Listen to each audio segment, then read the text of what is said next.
सरसे मानो देव वशिष्ठ कहले जो मुहूर्त मु चिंता करुच्ची राम को अभिषेक से मुहूर्त एवं आस ये मुहूर्त केवे आसव 14 वर्ष पर पुष्य नक्षत्र युक्त मंगलवार दिन भगवान राम अभिषेक हो भगवान स्व नक्षत्र पुष्य तेणु पुष्य नक्षत्र राज अभिषेक हम ये पुष्य नक्षत्र मंगलवार युक्त या भितर आसना 14 वर्ष लगे कि राजा कहते गोटे मुहूर्त देख ये भगवान चिंता कर वशिष्ठ राजा को तो बुझे पड़ो ना कौन शुणे राजा को न बुझेले हम कि राजा को बुझे पड़ो विचार कर ये मुहूर्त ठीक अच्छे राजा जी जो राम होती कालानाम काल भगवान कहते अहम कालस्मि लोकक्षेत्र प्रकृत जो भगवान होती स्वयं काल बोले काल जार अधीन काल जहाँ नियंत्रण सी काल अधीन नुहति काल अधीन महाभारत युद्ध है महाभारत युद्ध पूर्व राज ज्योतिष को डाकिले धृतराष्ट्र कहले ज्योतिष टे गणना कर देख आम पिला जब विजय हम ताहले आम युद्ध करूँ जब विजय न हम कहीं युद्ध करूँ ये देख राज ज्योतिष विचार कले प्रभु महाराज दुर्योधन का विजय हम दुर्योधन का निश्चय विजय हम गोटाए जोड़ाए दिन में पांडव मैंने मरीजे युद्ध छाड़ी अच्छा धृतराष्ट्र आगे देले कि युद्ध हम 2 दिन गला 3 दिन गला धृतराष्ट्र सब दिन बुझे दुर्योधन कौन हम आप समग्र गीतार देखिए केवल धृतराष्ट्र ही शुणी कौन मो दुर्योधन कौन हो मो दुर्योधन कौन हो जो दिन संजय महाराज कहले प्रभु आज हूँ युद्धर 10म दिन आ ये 10म दिन में पितामह भीष्म सरस्वत्या ग्रहण कले धृतराष्ट्र डाकिले ज्योतिष को कहले ओ ज्योतिष कौन हिसाब कर लगे प्रभु जहाँ हिसाब करते सब ठीक ना ताले पितामह भीष्म आज सरस्वत्या बोले कहीं ये पर्यंत बंद मन की क्षति सब गौरव संजय बोली तार कारण ज्योतिष कहले प्रभु मु सीना ग्रह स्थिति की निरूपण करी कहूची किंतु ये ग्रह मान को जे परिचालना करूछंती से सब काल को उल्टा पाल्टा कर दुछदी जा होबा नाही तेनु जे होछदी स्वयं काल ताको पे गोटे काल निरूपण करू संथ गोटे कलम कले विलंबनाकार रूप सजिय सबोई समाज सुदिन सुमंगल ताबही जब राम होई जुबराजू राम होई जुबराजू श्री राम जय राम जय जय राम श्री राम जय राम जय जय राम श्री राम जय राम जय जय राम तुम विलंब बिल्कुल करनी पाटिरो बाहर तो संग संग कार्य करी कारण जेतबेले शुभ कथाटा पाटिरो बाहर ताको संगे दशरथ के शीघ्र के पड़ता 24 घंटा दरकार ना नहीं आम गोटे गोटे किसी आयोजन करवा से समय दरकार तेणु आसंता काली प्रभात मु राम को राज्याभिषेक करी दशरथ कथा चिंता कले वशिष्ठ कले आसंता काली किए देखी आज्ञा आम आसंता काली देखा बोली किसी ग्यारंटी अच्छे आम यदि शोबे तारी भर जब सियाराम ही रहे आसंता काली किए देखिए वशिष्ठ ठीक अच्छे आप आसंता काली समस्त प्रस्तुत करूँ चारिआडे वीडियो बाजिगल राम जाए भारी खुशी आज अयोध्या नगरी को गुरुदेव वशिष्ठ कहले ये अयोध्या नगरी को तुम सजई दियो अयोध्या नगरी आनंद उत्सव आरंभ हो जाऊ आसंता काली राम राज्याभिषेक कहबे राजा भय रघुनंदन समस्त अच्छा प्रेम अयोध्या जी नाचुची राजा भय रघुनंदन सजपाद द्वारका स्वर्ण कलश रचपाद स्वर्ण कलश रचपाद राजा भय रघुनंदन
ଏତିକି ବେଳେ ଦଶରଥ କହିଲେ ବଶିଷ୍ଠଙ୍କୁ ଆପଣ ରାମକୁ ଟିକେ ଜାଗ୍ରତ କରିଦିଅନ୍ତୁ, ଟିକେ ସାବଧାନ କରିଦିଅନ୍ତୁ। ଆସନ୍ତାକାଲି ପ୍ରଭାତର ରାଜ୍ୟାଭିଷେକ ହବ। ଆଜି ରାମ କେମିତି ଦିବ୍ୟ ଜୀବନ ଯାପନ କରିବ ସେ ସମ୍ବନ୍ଧରେ ତାକୁ ଟିକେ କହିବ, ସେ ସମ୍ବନ୍ଧରେ ତାକୁ ଟିକେ କହିବ। ବଶିଷ୍ଠ ପହଞ୍ଚିଲେ ରାମଙ୍କ ପାଖରେ ଏବଂ ରାମକୁ ସମସ୍ତ କଥା ଶୁଣେଇଲେ। ରାମ ପିତା ଚାହୁଁଛନ୍ତି ଆସନ୍ତାକାଲି ତମର ରାଜ୍ୟାଭିଷେକ ହବ। ଆଜି ତୁମେ ଭୂମି ଶଯ୍ୟା କରିବ, ତୃଣ ଶଯ୍ୟା କରିବ। ଆଜି ରାତିରେ ତମେ ଉପବାସ କରିବ, ବ୍ରହ୍ମଚର୍ଯ୍ୟ ଜୀବନ ଯାପନ କରିବ। ସୀତାଙ୍କ ମୁଖକୁ ଚାହିଁବନି, କାରଣ ବଶିଷ୍ଠ ଜାଣିଛନ୍ତି ରାମ କହିଲେ ରାଜା ହଉନାହିଁ, ତେଣୁ ତାକୁ ପୂର୍ବରୁ ପ୍ରସ୍ତୁତ କରେଇଲେ। 12 ଘଣ୍ଟା ଭିତରେ ତ ପ୍ରସ୍ତୁତ ହେଇଯିବେ ନା। ଯୋଉ ଲୋକ ତୁଳି ତଳ୍ପର ଶଯ୍ୟାକୁ ଛାଡି ପାରିବେ, ଯୋଉ ମା ଜାନକୀ ତୁଳି ତଳ୍ପର କଳ୍ପଲତା ଦୁଃଖ ଫେରୁନିବ ଶଯ୍ୟାରେ ଯାହାକୁ ନିଦ୍ରା ଆସେ ନା, ମନେ କେମିତି ରହିବ, ପ୍ରାକ୍ଟିସ କରିବା ଦରକାର। ରାତିରେ କହିଲେ ତମେ ଏମିତି ଭୂମି ଶଯ୍ୟା କରିବା, ଆସନ୍ତାକାଲି ତମର ଆଜି ରାଜ୍ୟାଭିଷେକ ହବ। ଚାଲିଗଲି। ଭଗବାନ ରାମ ଏଠି ବିଚାର କଲେ ମତେ ଆଣିଛି ଠିକ କିଏ ସେ, ମତେ କୋଉମାନେ ଆଣିଛନ୍ତି? ଯୋଉମାନେ ମତେ ଏଠିକି ଆଣିଛନ୍ତି, ମୁଁ ଯଦି ତାଙ୍କ କାମଟା ନ କରିବି ମତେ ଲୋକ କଣ କହିବେ? ଯାହାର ଖାଇବ ତାର ନ କରିଲେ କାମ, ଜନେ ତାକୁ କହୁଥାନ୍ତି ନିମକ ହାରାମ। ଶ୍ରୀରାମ ଜୟ ରାମ ଜୟ ଜୟ ରାମ, ଶ୍ରୀରାମ ଜୟ ରାମ ଜୟ ଜୟ ରାମ। ଯୋଉମାନେ ମତେ ଆଣିଛନ୍ତି ସୁର ଧେନୁ ବିପ୍ରହିତୁ ଲିମ୍ନ ମନୁଜ ଅବତାର, ମୁଁ ଏଇମାନଙ୍କ ପାଇଁ ଅବତାର ନେଇଛି। କାହା ପାଇଁ? ସୁର, ସନ୍ଥ, ବିପ୍ର, ଧେନୁ, ଏ 4 ଜଣଙ୍କ ପାଇଁ ଭଗବାନ ଅବତାର ନେଇଛନ୍ତି। ଜବ ଜବ ହୁଇ ଧର୍ମ କହିହାନି, ବଢ଼ଇ ଅସୁର ଧର୍ମ ବିନାନି, କହଇ ଅମିତ କହଇ ନାହିଁ ବରନି, ଶ୍ରୀମହି ସୁର ଧେନୁ ଧରନି। ତନ ଧରି ହରି ବିବିଧ ଶରୀରା, ନାଶଇ କୃପା ନିଧି ସଜନ ପୀରା। ଭଗବାନ କାହିଁ ଆସନ୍ତି? ଭଗବାନ ଆସନ୍ତି ଜବ ଜବ ଧର୍ମ ହାନି ହୁଏ। ଯେତେବେଳେ ଧର୍ମ ହାନି ହେଲା, ଧର୍ମ ହାନି ହେଲେ କେମିତି ଜାଣିବା ନା? କରଇ ଅନୀତି କହଇ ନାହିଁ ବରନି। ଏତେ ଅନୀତି ହୁଏ ରାଜ୍ୟରେ, ତାକୁ ବର୍ଣ୍ଣନା କରି ହବନି। ବର୍ତ୍ତମାନ ଚାଲିଛି ଛକ ଜାଗାରେ ବି ପୋଷ୍ଟର ବନା ହେଇଛି। କିଏ କାହା ଗାଲକୁ ଚୁଚୁମୁଛି, ପୋଷ୍ଟର। କିଏ କାହାକୁ କୁଣ୍ଡଉଛି, ସେ ଗୋଟେ ପୋଷ୍ଟର। ଆଚ୍ଛା, ତାକୁ ଦେଖିକିରି ଆମ ପିଲାମାନଙ୍କ ମନରେ ବିକ୍ରିୟା ସୃଷ୍ଟି ହବନି? ଇ କମ ଅନୀତି, କମ ଦୁର୍ନୀତି। ଆଜି କେତେ ଅନୀତି ହଉଛି। ଇଏ ଅନୀତି ଯଦି ରାଜ୍ୟରେ ବଢେ, 4 ଜଣ ଦୁଃଖ ପାଆନ୍ତି। କିଏ ନା? ଶ୍ରୀମହି ବିପ୍ର ସୁର ଧେନୁ ଧର। ପ୍ରଥମେ କଷ୍ଟ ହୁଅନ୍ତି ବିପ୍ରମା। ବିପ୍ର ବୋଲେ ବ୍ରାହ୍ମଣ ନୁହେଁ, ବିପ୍ର ବୋଲେ ବେଦାନ୍ତ।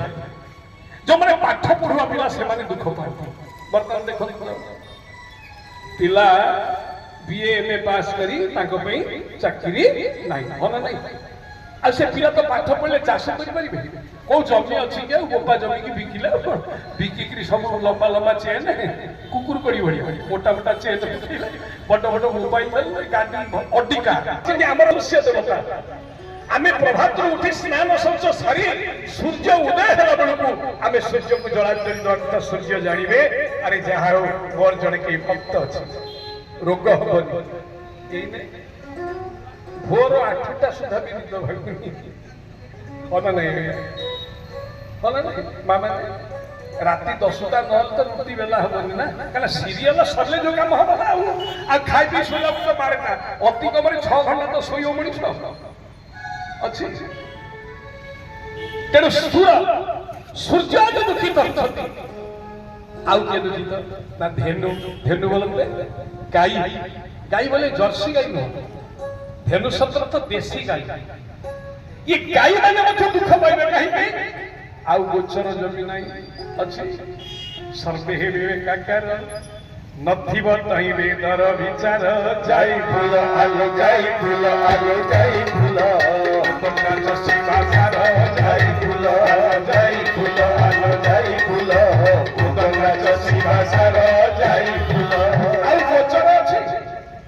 ଗୋଦଣ୍ଡା ଅଛି ଗାଈ ଚାଲିବ ଗାଈ ପାଇଁ ଚାରଣ ଭୂମି ନାହିଁ ଗାଈ ମାନେ ଦୁଃଖ ପାଇଲେ ଧରଣୀ ପୃଥିବୀ ଦୁଃଖ ପାଇଲା ଆପଣ ବିଚାର କରନ୍ତୁ ମୋ ବୟସର ଯୋଉ ଭାଇମାନେ ସବୁ ଅଛନ୍ତି ଆଜିକି 50 ବର୍ଷ ତଳେ ଏଇ ନିମାପଡ଼ା ବଜାରରେ ଏତେ ଜରି ପଡ଼ିଥିଲା ଏତେ ୟୁଜ୍ ଆଣ୍ଡ ଥ୍ରୋ ଗ୍ଲାସ୍ ପଡ଼ିଥିଲା ଏତେ ଅପରିଷ୍କାର ହେଇଥିଲା ମାଟି ଆଜି କଣ ହଉଛି ନା ଧରଣୀ ଭୂମି ମଧ୍ୟ ପରିଷ୍କାର ଏଥିରୁ ରକ୍ଷା କରିବା ପାଇଁ ଭଗବାନ ଗୋଟେ ଅବତାର ଦିଅନ୍ତି ଭଗବାନ ଆଜି ବିଚାର କଲେ ଯାହା ପାଇ ମୁଁ ଆସିଛି ତାଙ୍କୁ ଟିକେ ଡାକିଲି ବାପା କାଲି ମୋ ବାପା ମତେ ଅଭିଷେକ କରିଦେବେ ଦେବତା ମାନଙ୍କୁ ସ୍ମରଣ କଲେ ଦେବତା ମାନେ ପଳେଇ ଆସିବେ ରାମ କହିଲେ ଶୁଣ କିଛି ଗୋଟେ ଉପାୟ କର ମୁଁ ଯେମିତି କାଲି ବଣକୁ ଯିବି ନଗଲେ ରାବଣ ମରିବନି ମୁଁ ଯୋଉଠିକି ଆସିଛି ମୁଁ ଏମାନଙ୍କୁ ଦର୍ଶନ କରିବି ଏମାନଙ୍କ ସାଙ୍ଗରେ ମିଶିବି ଟିକେ ଇଏ ପୃଥିବୀକି ପର୍ଯ୍ୟଟନ କରିବି ତମେ କିଛି ଉପାୟ କର ଦେବତା ମାନେ ଚାଲିଗଲେ ମା ସରସ୍ୱତୀଙ୍କ ପାଖକୁ ମା ସରସ୍ୱତୀ ଧ୍ୟାନ କରିଛି ସରସ୍ୱତୀ କହିଥିଲେ କଣ ହେଲା ନା ଆପଣ କିଛି ଗୋଟେ ଉପାୟ କରନ୍ତୁ ରାମ ଯେମିତି କାଲି ବଣକୁ ଯିବ ସରସ୍ୱତୀ ଗାଳି ଦେଲେ ଦେବତା ମାନଙ୍କୁ କହିଲେ ଏରେ ତମେ ଉଚ୍ଚରେ ବାସ କରୁଛ ତମର ଏତେ ନିଚ ଚିନ୍ତାଧାରା ଭଗବାନ ସେତିକି ବେଳେ ଅବତାର ନିଅନ୍ତି ଉଚ୍ଚରେ ବାସ କରୁଥିବା ଲୋକଙ୍କର ତ ନିଚ ଚିନ୍ତାଧାରା ହୁଏ ଭଗବାନ ସେତିକି ବେଳେ ଅବତାର ନିଅନ୍ତି ବୋଲ ମନ ଆନନ୍ଦ କନ୍ଦ ଭଗବାନ କି ଆପଣ ବର୍ତ୍ତମାନ ଦେଖିବେ କେହି ଦେହକୁ ଦେବେନି ଯେତେ ମାଫିଆ ଯେତେ କୋଟିପତି ସେ ପାଠ ପଛନ ପଢୁ କିନ୍ତୁ ସିଏ ଯାହା କହିବେ ସିଏ ହବ ହଁ ନାଇଁ ଆଜ୍ଞା ଉଚ୍ଚରେ ଖାଇକି ତାଙ୍କ ନିଚ ଚିନ୍ତାଧାରା ଜଣେ କୋଟିପତି ବଡ ଲୋକ ଗୋଟେ ଭୂ ମାଫିଆ ସେ ଦେଖୁଛି ମୁଁ ଏଠି 5 ଏକର କିଣି ଦେଇଛି ଆଉ ସେଠି ଏକରଟେ ଅଛି ସେ ଅମକ ଲୋକ ତାକୁ ଦଉନି କେମିତି କୌଶଳ କଲେ ସେ ଏକରଟା ସେ ଦବ ନିଚ ଚିନ୍ତାଧାରା ଉଚ୍ଚରେ ଖାଇ ତମର ନିଚ ଚିନ୍ତାଧାରା ଦେବତା କହିଲେ ମା ଏ କଥା ଆମେ କହୁ ନା କିଏ କହିଛନ୍ତି ନା ଏ କଥା ହଉଛି ରାମଙ୍କର ଇଚ୍ଛା ରାମଙ୍କର ବନବାସ କୈକେୟୀ ପାଇଁ ହେଇନି ରାମଙ୍କର ବନବାସ ମନ୍ଥରା ପାଇଁ ହେଇନି ରାମଙ୍କର ବନବାସ ହେଇଛି ରାମଙ୍କ ଇଚ୍ଛା ପାଇଁ ସନ୍ଥ କଲମ କରିଛନ୍ତି ଆପଣ କାଲି ସେ ପ୍ରସଙ୍ଗ ଶୁଣିଥିବେ ଶ୍ରୀମତୀ ସ୍ୱୟଂବରରେ ଯେତେବେଳେ ନାରଦ ଅଭିଶାପ ଦେଇଦେଲେ ଭଗବାନଙ୍କୁ ମୁଁ ଆସିଥିଲି ସ୍ୱୟଂବର ସଭାକୁ ମୁଁ ତାକୁ ବାହା ହେଇଥିଲି ତମେ ବାହା ହେଇ ପଳେଇଲ ମୁଁ ତୁମ ଅଭିଶାପ ଦଉଛି ତମେ ଯେମିତି ମୋ ସ୍ତ୍ରୀକି ଟେକି ନେଲ ତମ ସ୍ତ୍ରୀକି ଆଉ କିଏ ସେମିତି ଟେକି ନେଇ ପଳେଇବ ଗଲା ପ୍ରଭୁ ଗଲେ ଯଥାର୍ଥ ବାଟରେ ଆସୁଛନ୍ତି ତ ଭଗବାନ ମାୟାକୁ ଦୂରେଇ ଦେଲେ ମାୟା ଦୂରେଇ ଦେଇଛନ୍ତି ସେ ମାୟା ନଗରୀ କୁଆଡେ ପଳେଇଲା ସବୁ କିଏ କୁଆଡେ ପଳେଇଲା ଭଗବାନ ଛିଡ଼ା ହେଇଛନ୍ତି ସଶଙ୍ଖ ଚକ୍ରମ ସକିରୀଟ କୁଣ୍ଡଳମ ସବିତ ବିସ୍ତମ ଭଗବାନ ଶଙ୍ଖ ଚକ୍ର ଧାରି ଭଗବାନ ପାଖରେ ଶ୍ରୀମତୀ ରୂପୀ ଲକ୍ଷ୍ମୀ ଛିଡ଼ା ହେଇଛନ୍ତି ନାରଦ ଚାହିଁଥିଲେ କହିଲେ ପ୍ରଭୁ ଇଏ କଣ ସିଏ ଯୋଉ ନଗରୀ ଥିଲା ସେ ରାଜକୁମାରୀ ଥିଲା ସେ ସବୁ କୁଆଡେ ଗଲେ ନା ସେ ସବୁ ହଉଛି ମାୟା ନା ମୁଁ ତ ଆପଣଙ୍କୁ ଅଭିଶାପ ଦେଇଦେଲି ମୁଁ ଏବେ କହୁଛି ପ୍ରଭୁ ମୁଁ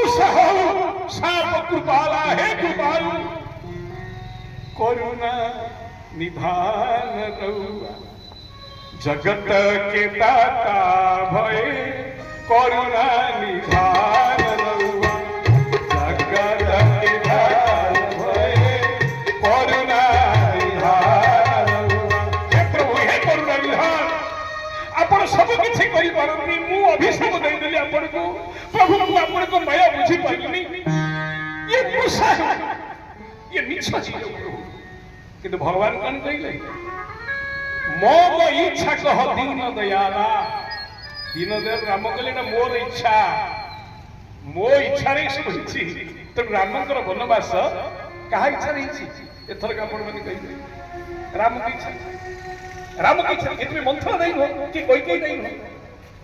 तेणु जेतबे सरस्वती सुनिले रामकर इच्छा सरस्वती गले एते बड़ रंग लागी राजा बने रघुरैया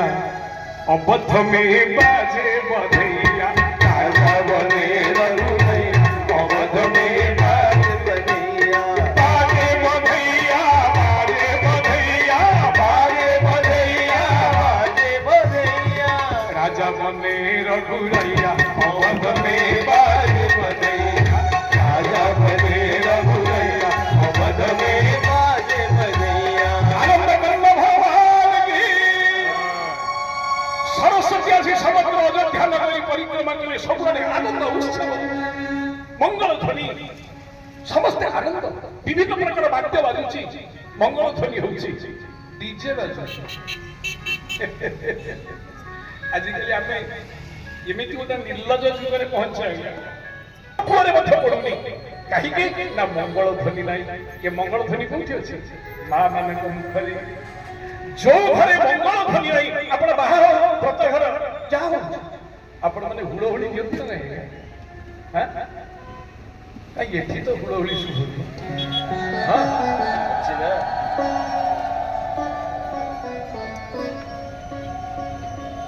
ଠିକ ଠିକ ଆମ ଗାଁରେ ଦଳ ଭାଗ ସେଟା ମୋ ଗାଁ ସେଠି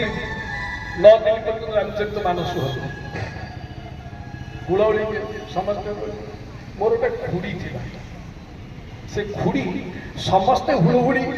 ଆରମ୍ଭ କରିବେ ସେ ହୁଳହୁଳି ପକେଇବ ଯେତେବେଳେ ହୁଳହୁଳି ସରି ସରି ଆସୁଥିବ ସେ ସେଠି ଗଲେ ନାଦି ଦେବ ଏକଦମ 10 ମିନିଟ୍ ପର୍ଯ୍ୟନ୍ତ ସମସ୍ତେ ମାହାନ୍ତି ଘର ବୁଢୀର କି ରାହାକିରେ ତେଣୁ ସେମିତି ଗୋଟେ ଗୋଟେ ମା ମାନେ ଥବ ସମସ୍ତେ ହୁଳହୁଳି ପକେଇଲେ ପକେଇବ ଶେଷରୁ ଗୋଟେ ଭଲ କିରି ନାଦି ଦେବ ଭଗବାନ କି ସରସ୍ୱତୀ ଆସି ବୁଲିଲେ ଅଯୋଧ୍ୟା ନଗରରେ କହିଲେ ଆରେ କାହାକୁ ଗୋଟେ ଦେଖିଲେ ତ ତା ଭିତରେ ଖଳ ବୁଦ୍ଧି ପ୍ରବେଶ କରିବେ ନା ଖଳ ବୁଦ୍ଧି କେତେବେଳେ ପ୍ରବେଶ ହୁଏ ଆପଣ ଖାଇକି ଯଦି ମୁହଁ ଭଲ ଧୋଇ ନାହାନ୍ତି ଘରେ ଯଦି ଖାଇସାରିଲା ପରେ ଅଇଁଠା ଉଠିନି ଆପଣ ଶୋଇବାକୁ ଯିବା ପୂର୍ବରୁ ଯଦି ପାଦ ଧୋଇ ନାହାନ୍ତି ତାହେଲେ ଆପଣଙ୍କ ଦେହକୁ କଳି ପ୍ରବେଶ କରିବ ବୋଲାନନ୍ଦ କନ୍ଦ ଭଗବାନ କି କିନ୍ତୁ ଅଯୋଧ୍ୟା କଟକରେ ସରସ୍ୱତୀ ବୁଲୁଛନ୍ତି ଆରେ ସବୁଠି ମଙ୍ଗଳ ବାଦ୍ୟ ବାଜୁଛି ଶୁଭ ଶଙ୍ଖ ଧ୍ୱନି ହଉଛି ହୁଳହୁଳି ଶୁଭୁଛି ମୁଁ ଏବେ କେମିତି ଫଳ କଥାଟା କାହାକୁ କହିବି ଏଇ କଥା ବିଚାର କଲା ବେଳକୁ ଦେଖିଲେ ଗୋଟେ କୁଚି ବୁଢୀ ଆସୁଛି ଏ କୁଚି ବୁଢୀ କିଏ ସେ ନାମ ମନ୍ଥରା ମନ୍ଦମତି କେତେ ସୁନ୍ଦର କଥା ନାଁ ଦେଇଛନ୍ତି ହେଲେ ନାମ ମନ୍ଥରା ମନ୍ଦମତି ଚେରି କଇ କେଇ ଚେରି କଇ ଅଜସ ପଟାରି କାହି କରି ଅଜସ ପଟାରି କାହି କରି କଏ ରାମତି ଫେରି କଏ ରାମତି ଫେରି ଜୟ ଜୟ ଶ୍ରୀ ରାମ ଜୟ ରାମ ଜୟ ଜୟ ରାମ ଶ୍ରୀ ରାମ ଜୟ ରାମ ଜୟ ଜୟ ରାମ ଭଗବାନ ପ୍ରବେଶ କରିବେ ଯିଏ ଭଗବତ ବିମୁଖ ବ୍ୟକ୍ତି ତା ଭିତରୁ କଳି ପ୍ରବେଶ କରିବ ଅଯୋଧ୍ୟା କଟକରେ ଜଣେ ଥିଲା ରାମଙ୍କର ବିଦ୍ରୋହୀ ଜଣେ ରାମକୁ ଭଲ ପାଏ ସେ ଜଣ କିଏ ସେ ହଉଛନ୍ତି ମନ୍ଥରା ମନ୍ଥରା କଣ ମନ୍ଥରା କଣ ଆଜ୍ଞା ମନ୍ଥରା ଯୌତୁକ ଭଲ ନାଇଁ କୈକେୟୀ ବାହା ହିଁ ଆସିଲା ମନ୍ଥରା ତା ସେ ଯୌତୁକ ଆସିଲା ଇଏ ଯୌତୁକ ଜିନିଷଟା ଭାରି କ୍ଷତିକାରକ ଦ୍ୱାପର ଯୁଗରେ ଗୋଟେ ଯୌତୁକ ଆସିଲା ଗାନ୍ଧାରୀ ବାହା ହିଁ ଆସିଲେ ତାଙ୍କ ସାଙ୍ଗେ ଭାଇ ଯୌତୁକ ଆସିଲା କିଏ ସେ ସବୁ ଗଲା ସବ ଶେଷ କରିଦେଲା ପରିବାରକୁ ଉଚ୍ଛନ୍ନ କରିଦେଲା କିନ୍ତୁ ଆମେ ଏବେ ପୁଅ ଝିଅକୁ ବାହା କଲା ବେଳେ ସମୁଦି କଣ ତପ ୟା ହଉଛି ନା ୟା ହଉଛି ସାନ ଭାଇ ଯୌତୁକ ଆଣିଛି ବହୁତ ଅନେକ 10 ଲକ୍ଷ ଟଙ୍କା ଯୌତୁକ ଆଣିଛି ବାପ ତାକୁ ବାହାରେ ଖର୍ଚ୍ଚ କରିଦେଇଛି ଯେତେବେଳେ ଦି ଭାଇ ଭିତରେ ଭିନ୍ନ ହେବେ ସାନ ବୋହୂ କଣ କହିବ ମୋ 10 ଲକ୍ଷ ଆଣିକି ଆଗ ଥୁଆ ତାପରେ ଭାଗବତରା କରି ଭଲ ନାହିଁ କଳି ହେଲା ନା ନାଇଁ ତେଣୁ ଯୌତୁକ ହଉଛି କଳିର ମୂଳ ମନ୍ତ୍ରୀ ଆପଣ ମାନେ କେହି ଯୌତୁକ ନିଅନ୍ତୁ ଯେତେ କହିଲେ ହବ ମୋ ପୁଅକୁ ଏତେ ପାଠ ପଢି ଯୌତୁକ କିଏ ମାଗନ୍ତି କି ମା ନିଜେ ପଛେ ମୋ ବାହାରୁ ଖଣ୍ଡିଆ ଆଣି ମନ୍ଥରା ପଚାରିଲା ସମସ୍ତେ କଣ ଗୋଟେ ଆନନ୍ଦ ଉତ୍ସବ କଣ ଏତେ ସବୁ ନାଚ ଗୀତ ଚାଲିଛି ଇଏ ନାଚ ଗୀତ କଣ କଣ ଆପଣ ଟିକେ ସାଧାରଣତଃ ବୁଢୀ ଗୁଡାକ ଟିକେ ଚିଡି କଣ ନା ବୁଢା ବୁଢା ଚିଡା ନୁହନ୍ତି ଘରେ ଯଦି ପିଲାମାନେ ସାଉଣ୍ଡ ଅଧିକା ଦେଇକି ବିଗିଡି ତ ନୁହେଁ ପିଲା ଯଦି କିଛି ଗୋଟେ କୋଉଠି ଗୋଟେ କଣ ଇଏ କରିଲେ ବୁଢା ବୁଢୀ ବେଶୀ ବିରକ୍ତ ହେବେ ଛୁଆ ତେଣୁ ଏ ଛୁଆ ଗୁଡାକ ବୁଢା ବୁଢୀ ମୋ ଉପରେ ଭାରି ଚାଲୁ ବୃଦ୍ଧାଶ୍ରମ ଛାଡିକି ଆସିବା ବଡ ବଡ ଯାଉନ ସେଠି ରାମଚରିତ ମାନସ ଶୁଣିବା ବୁଢା ହେଲାଣି ବୁଢୀ ହେଲାଣି ନା ନାଇଁ ନାତି ନାତି ଇଏ ବୁଢୀ କି ଏଗୁଡାକ ଭଲ ଲାଗିଲା ରାମର ଯାହା ଏ କଥା ଶୁଣିକି ବୁଢୀ କିଛି କହିଲା ସିଧା ଯାଇ କହିଥିଲା କୈକେୟୀ ମନ୍ଦିର ଆଉ କୈକେୟୀ ମନ୍ଦିର ପହଞ୍ଚିକିରି ଚୁପ୍ ହେଇ ବସିଲା ଥକା ମାରି ବସି ପଡ଼ିଲା। ଯେତେବେଳେ ଥକା ମାରି ବସିଥିଲା କୈକେୟୀ ତ ମନ୍ଥରାକୁ ବହୁତ ଭଲ ପାଆନ୍ତି। ତାର କାରଣ କଣ ଜାଣିଛନ୍ତି? କୈକେୟୀ ପିଲାଦିନୁ ମାତୃଭାର ଥିଲେ, ତାଙ୍କର ମା ନଥିଲେ। ପିଲାଦିନୁ ତାଙ୍କୁ ଜନ୍ମ ଦେଇକି ମା ମରିଯାଇଥିଲେ। ଆଉ କୈକେୟୀକି ପାଳି